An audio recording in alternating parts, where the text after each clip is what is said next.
Assalamualaikum warahmatullahi wabarakatuh. Kami dari kelompok Etika Dasar E3 akan menampilkan video kami. Selamat menyaksikan. Silakan masuk.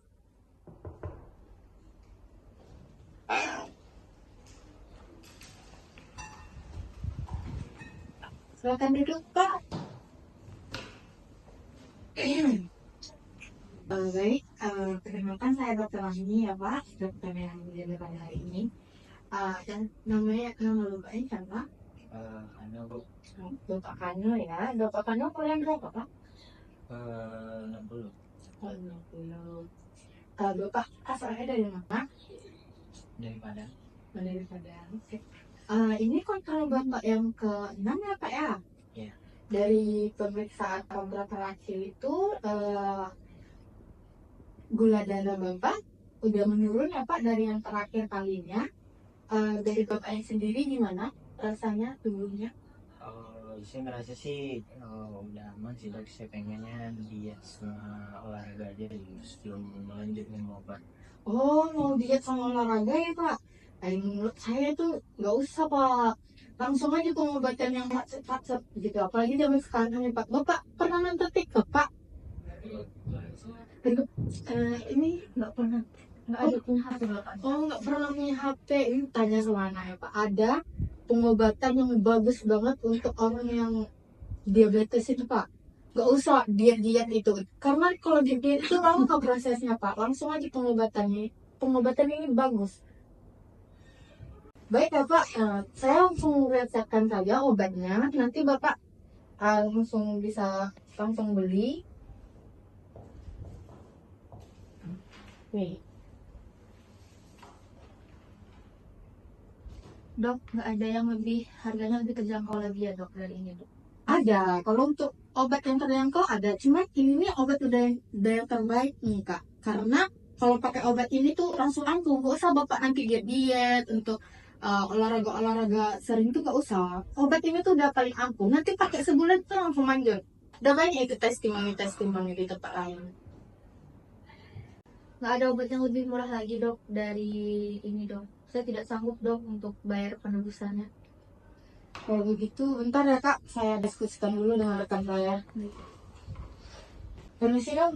Jadi ini tadi rekam medis dari pasien saya. Menurut Anda bagaimana? Apakah sudah sesuai atau gimana? Kenapa Anda membeli obat ini? Sedangkan obat ini kan kuat dan mahal. Juga kan berisiko pada ginjalnya. Menurut saya ini udah cara paling tepat untuk mengontrol penyakitnya dok. Kamu perlu mempertimbangkan juga bagaimana kondisi pasien. Dan kalau jika ada yang lebih aman, lebih terjangkau, kamu harus lebih diutamakan juga itu. Baik kak, Pak. Dari diskusi saya dengan rekan saya tadi, memang ini udah pengobatan yang paling tepat ya Pak. Memang udah paling bagus. Ada yang lain lagi dok? Nggak ada kak, memang ini udah paling bagus. Saya resepkan lagi ya obatnya. Nanti silakan ditebus di apotek Pak. Terima kasih dok.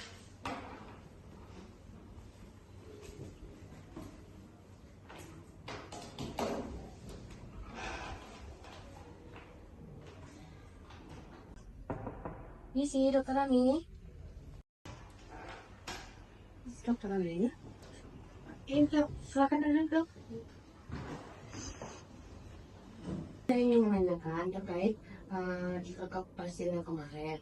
Sebagai dokter kan kita sudah disumpah untuk menghargai otonomi pasien dan juga menghargai pilihannya untuk kebaikan kesehatannya. Di sini mengapa kamu tetap memilih pilihan yang kembali itu pilihan yang terbaik untuk kesehatan pasien? Saya hanya ingin hasil yang cepat dok untuk pasien saya. Tapi memang harusnya saya menjelaskan pilihan lain dan mempertimbangkan pilihan pasien dan keluarganya.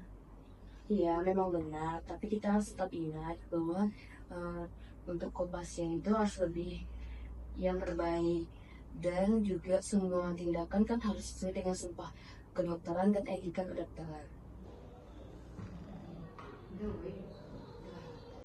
Dari tersebut dapat disimpulkan bahwa adanya pelanggaran terhadap prinsip autonomi di mana pasien berhak membuat keputusan mengenai perawatan mereka sendiri setelah mendapat informasi yang cukup.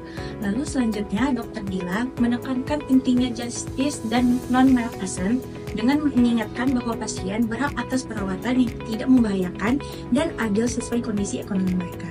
Lalu selanjutnya mengabaikan keluarga dan tidak mempertimbangkan pilihan yang mungkin lebih nyaman dan aman merupakan pelanggaran prinsip beneficent yang seharusnya mendahulukan kepentingan terbaik pasien. Lalu yang terakhir, Dr. Dila mengingatkan pentingnya prinsip dasar dari Sumpah Dokter yang meliputi penghormatan, keadilan, otonomi, dan prioritas pada kebaikan pasien. Kalau ayah kok tidak masukkan di sini? Iya, Bu.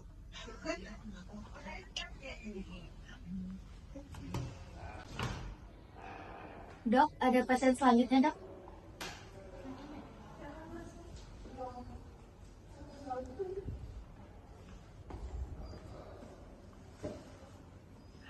Nanti pendek. Ketinggalan ya, Dok ya? Terima kasih. Pagi, Ibu Wati, apa kabar hari ini? Alhamdulillah, Dok. Bagaimana untuk kesehatannya sekarang? Alhamdulillah, Dok, sehat. Cuman saya lemas agak sehari-hari.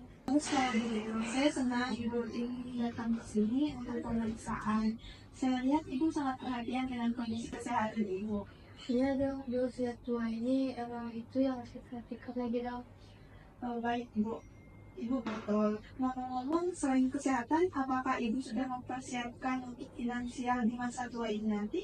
Ada sih, Dok. Cuman saya nggak tahu, Dok, mau dikelolanya gimana. Saya lihat banyak pasien lansia yang kurang tahu mengelola keuangannya gimana. Jadi begini, Bu, saya punya peluang investasi yang sangat bagus. Jika Ibu tertarik, Ibu bisa menaruh sebagian dana itu di sana. Dan nanti saya akan bantu untuk kelola keuangan Ibu. Percaya sama saya, nanti keuangan tersebut akan aman saya kelola. Jika Ibu tertarik, Ibu bisa nanti tanda tangan sama kontrak dengan saya. Kalau yang itu baik, saya ikuti, Dok. Baik Ibu, saya izin ya, Ibu nanti silakan tanda tangan di sini untuk persetujuannya. Ibu bersedia? Bersedia. Boleh. Di sini ya, Dok. Iya. Terima kasih ya, Bu. Jangan khawatir, percayalah saya akan bantu Ibu sepenuhnya. Terima kasih, Ibu. Dok, sama-sama, Dok. 1 bulan kemudian. Selamat sore, Ibu. Ibu datang ke sini dengan keluhan apa? Ini sama sore, Dok. Saya mau nanyain masalah investasi sebulannya, Dok. Saya tuh gimana, Dok? Oh, sebentar ya, Ibu. Saya cek lebih dahulu. Dengan Ibu Wati usia 60 tahun? Iya, Dok. Baik, Ibu. Emang benar sudah terdaftar kok, Bu, untuk finansial untuk masa tua Ibu kan? Iya, Dok. Ya, saya khawatir, Dok, sama uang saya. Tolong dibantu ya, Dok. Oh iya, Ibu. Untuk saat ini memang belum ada perkembangan. Ibu tidak perlu khawatir. Nanti saya akan konfirmasi jika ada perkembangan. Kan di awal saya sudah katakan kepada Ibu.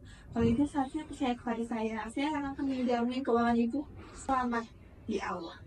Tidak apa juga. Jadi tidak perlu khawatir. Iya, dan selain itu juga banyak kok ibu-ibu lansia yang menaruh sebagian dananya untuk finansial, investasi finansial di masa tuanya. Jadi Ibu tidak perlu khawatir. Untuk perkembangannya, besok saya akan konfirmasi ulang kepada Ibu. Baiklah, Dok, kalau begitu. Makasih, Dok. Iya, kan dari awal saya juga udah bilang sama Ibu. Ibu seharusnya sudah percaya dong sama saya, Bu. Saya tidak akan gunakan dana Ibu untuk hal lain. Bagi Ibu nanti bisa ditunggu aja ya untuk konfirmasinya. Baik, Dok. Makasih, Dok. Ya, terima kasih juga Ibu. Hati-hati di jalan ya, Bu. Iya, Dok. Ya.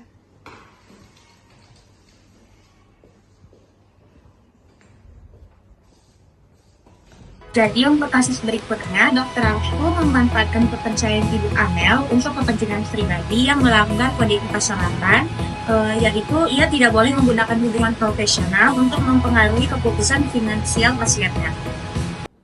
Selamat siang, Ibu. Ibu. Di sini sebelumnya saya izin memberitahukan bahwasanya tindakan yang saya lakukan itu mungkin sudah lebih dari cukup. Namun keadaan keluarga ibu masih belum bisa untuk saya bantu dalam tindakan medis. Saya pun sudah kehilangan arah untuk melakukan tindakan apa lagi yang terbaik untuk keluarga ibu. Tapi saya berharap dengan tindakan yang terakhir lalu memiliki efek yang kuat. Jadi kita di sini banyak berdoa ya Ibu. Semoga keluarga Ibu tindakannya itu dapat berefek. Jadi saya berharap Ibu di sini sabar ya Ibu. Saya benar-benar juga bingung dok. Saya sudah putus asa juga. Saya tidak kuat melihat keadaan kakak saya seperti ini terus-terusan, tersiksa dengan alat. Sebelumnya saya juga udah memikirkan ini dengan matang dengan kedua orang tua saya juga. Kami sebenarnya sudah ikhlas dok, jikalau alatnya untuk dicabut dok.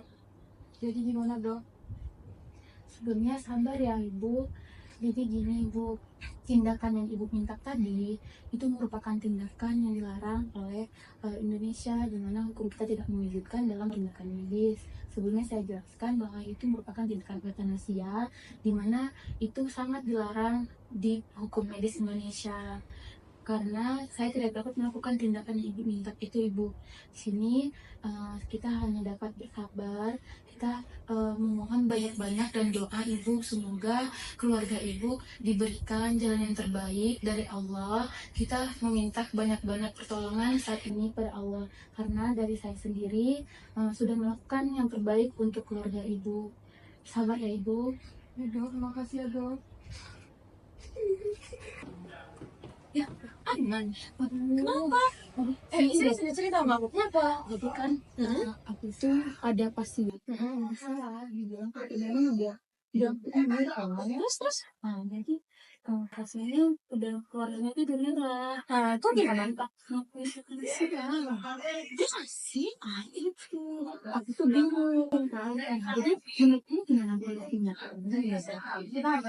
Dulu kita pastinya kan udah belajar euthanasia itu apa. Mu tau sendiri kan euthanasia itu tindakan yang menghentikan kehidupan pasien deh gitu kan. Itu tuh nggak boleh ya. Dimanapun mungkin di beberapa negara tuh boleh, tapi di negara kita nggak boleh ya. Gimana kalau misalnya gini? Pasti keluarganya akan yang dipisah. Iya, aku tuh udah jelasin ke keluarga kita. Jadi kita merasa ya ngelakuin kayak gini. Jadi intinya udah kayak keluarga kami udah ikhlas gitu. Kalau misalnya dari keluarganya udah ikhlas, tapi kalau misalnya tiba-tiba nih pasiennya, kita nggak tahu kan dari pasiennya gitu, mana tahu pasiennya punya semangat untuk hidup lagi ya, kita nggak bisa ya namanya melawan gitu. Terus juga ya kalau diingat-ingat lagi, euthanasia itu melanggar dua prinsip KBM kan. Jadi yang pertama kan ada otonomi kan. Iya, Otonomi itu kan berhak untuk memilih keputusan berhak memilih keputusannya sendiri gitu loh. itu positif ya. Harusnya ke positif kan, sedangkan ini euthanasia langsung negatif nggak sih? Nggak boleh.